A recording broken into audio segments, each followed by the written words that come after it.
Hello, my name is Cynthia Ruiz, and I will be discussing what I have found along the way on informed consent. So, according to the American Counseling Association, informed consents are a prerequisite when it comes to services between a counselor and a client, and it could be provided in writing and verbal.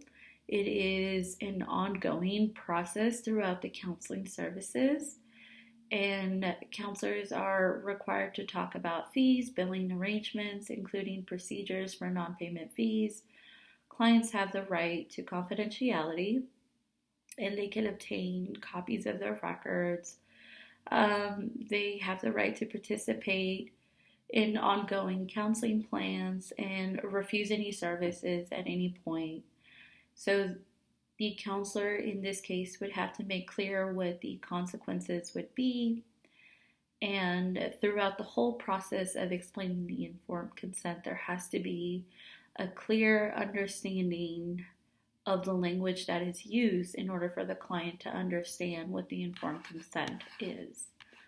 Now, according to the Virginia State Board, when regarding patient records, the confidentiality has to be ensured. Any records and clinical materials are to be obtained through an informed consent from the client. And so if that is not possible, the client will then have to have a legal authorized representative in order for those records to be obtained. And when reading how to strengthen patients' meaning response by an ethical informed consent in psychotherapy, there was a discussion about how informed consents provide the major legal and moral legitimation of the services. So, in other words, for any interventions or psychotherapy, any setting really, it could be inpatient, outpatient, individuals, counseling, couples counseling, group therapy. The informed consent is a prerequisite in a way for those settings and for any intervention.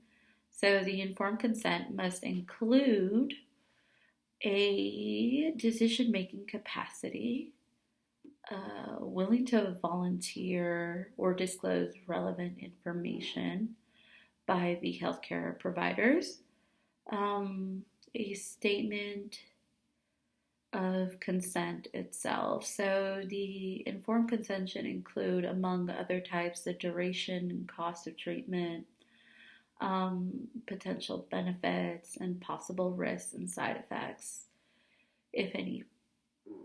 I chose to review the informed consent of a local counseling agency called Thriving Families Counseling. This agency, at the beginning of the informed consent, thanked the client for taking the time to go over the informed consent and provided a summary of what would be discussed in the informed consent, such as health insurance, HIPAA, confidentiality, finances.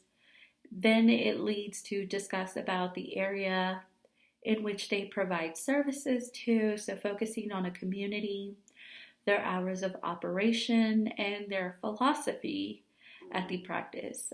In my opinion, I feel like they focused on making sure that the client felt a part of the community and welcomed them to their practice. So in doing all that, they also focused on covering the required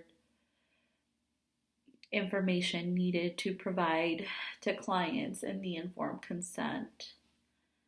And so I felt that that was a neat way to approach it. Thank you so much for taking your time to watch this video. I hope you have a great evening.